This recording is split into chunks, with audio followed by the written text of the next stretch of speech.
The RX 460 we're about to examine is the last 2GB board from AMD that I plan to revisit. With no extra power connectors needed and DirectX 12 support, this sounds like a good candidate for transforming an office PC into a gaming machine. Thing is, the GTX 750 Ti already did that trick a few years ago, and it did it so well that it became the favorite of tech enthusiasts. The question is this card late for the party? As seen in the GPU-Z window on screen right now, this buff-in power card has DirectX 12 feature level support, which is a bit better than the aforementioned Maxwell chip. The floating point performance has the chip reasonably close to the earlier reviewed R7-265, and all of it for around 48 watts. Now, Tech PowerUp lists 75 watts for the TDP, but as I mentioned already, the GPU doesn't use more than 50. Any single fan plus aluminum flower-like cooler will work just fine, and medium uses just that. This then gets the GPU as hot as 65C for a delta over ambient of 42C. On occasion, when testing at low settings, this little card will be bottlenecked by the same test system, the Z230 workstation with the i7-4770 equivalent Xeon and 32GB of DDR3 running at 1600 MHz in dual channel. Rainbow Six Siege runs just fine at low settings on all tested resolutions. 1080 resolution and 100% render scale has the RX 460 averaging 80 FPS and got an 1% loss of 67. At the lowest pixel count, that is 720 resolution and 50% render scale, the two metrics are now 201 and 157 FPS respectively. I'd use the 1080 resolution and 50% render scale as middle ground, but there is room for experimenting a bit. Doom Eternal was the first to show an odd behavior for this card. The power draw dropped below 40 watts on occasion, signaling, like the perceived FPS was not enough, that the card just had a performance dip. Otherwise, the low settings preset had the card averaging between 47 and 67 FPS, at 1080 and 720 resolution. The 1% lows never come close to 60, but they do reach high 40s at 1280 by 720. Good enough, but I can't help thinking that at full 48 watts usage, the card could do better. I noticed something interesting with Fallout 4. Areas with a lot of vegetation will drop the 1% lows even lower than Diamond City, which seems to be a pain in the average. The RX 460, however, can play the game comfortably at 1080 high settings, and the 1% lows stay above 30 in both mentioned scenarios.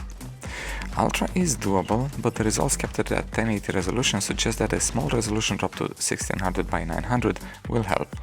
The RX 460 provides a surprisingly good experience in Apex Legends at low settings. 1080 resolution has the card averaging 93 FPS, the 1% lows reach 70, so at least at a glance there is no real reason to drop the resolution. And while 720 resolution will increase those metrics to 155 and 111 respectively, the loss in visual quality might put you in trouble in the open areas of the map. Shadow of the Tomb Raider, running in DirectX 11, dispelled my belief that the dip in the power draw of the card was a Vulkan thing. During the benchmark session, I noticed that the card dipped into the mid-30s in terms of watts consumed, but only the performance at 720 resolution and high settings was affected. And while the 1% loss at 1600 by 900 and medium settings is not that great, one can lower either the settings or the resolution to get better frame rates. But between 1080 lowest and 1080 low, I'd go for the latter. Both the average of 46 FPS and the 1% loss of 30 are good enough for the single-player stealth game. Counter-Strike 2 is yet another game where the power draw went well below the expected 48 watts. This happened, oddly enough, at the lowest resolution tested. The test consists in a run from CT spawn through A long and T spawn in the dust, then make my way to B site. At low settings, the card performed basically the same at 1080 and 1600 by 900, with the average FPS just above 100 and the 1% lows in the 60s. 720 resolution results are, as mentioned earlier, a bit odd, with the average in the low 90s and the 1% lows in the low 60s. There are quite a few quality presets and resolutions where Borderlands 3 is playable. Starting at 1080 resolution, the game remains playable from very low settings all the way to medium settings, with averages ranging from 36 FPS for the latter to 55 for the former. The 1% lows range between 29 and 46. High settings, however, require a rather abrupt step down in the resolution to remain somewhat playable. 720 resolution gets the average figure in the mid-30s, but the 1% lows dip just a bit under 30.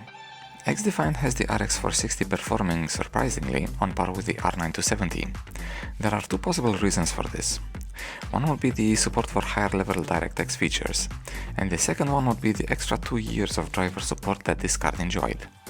Regardless, the performance is pretty good at low settings, with the average ranging between 90 at 1080 resolution and 175 at 720. The 1% lows will be somewhere between low 70s and low 90s. Resident Evil 4 is one title, however, where the 460 beats the 270, and not by a small margin. At 720 resolution and performance settings, the buff-in power card ran at 57 FPS on average, 14 more than the 270.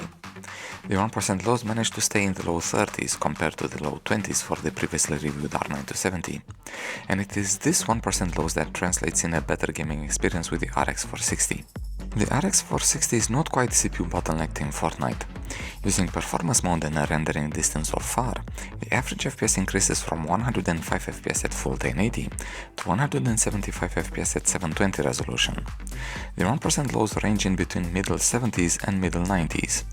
I do not see a reason to drop from 1080 resolution, but it is good to know that you do have that option, in case updates done to the game affect the performance.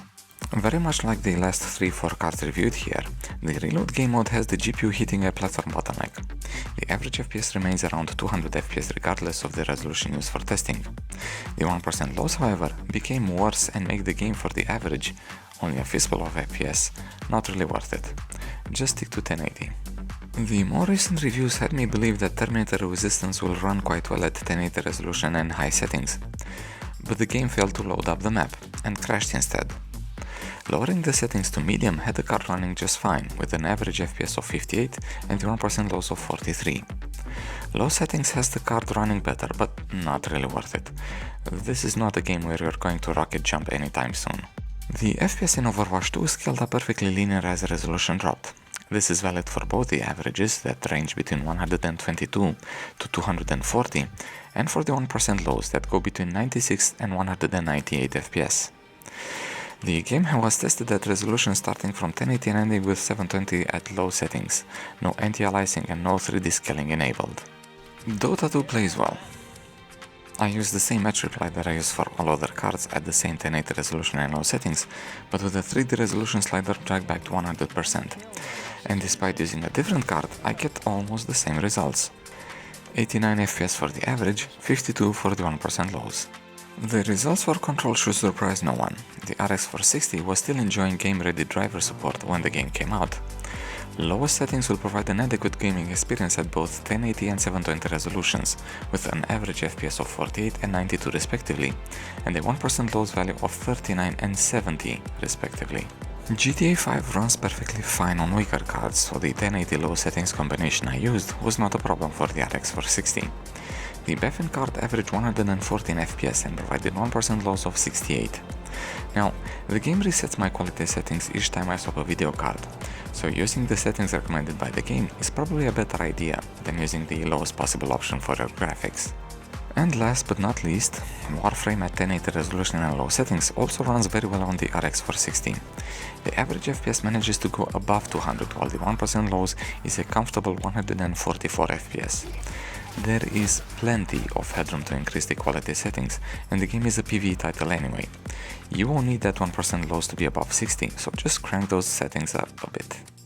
A video card that sips on power and can turn an office machine into an entry-level gaming machine. Everybody would love this card, right?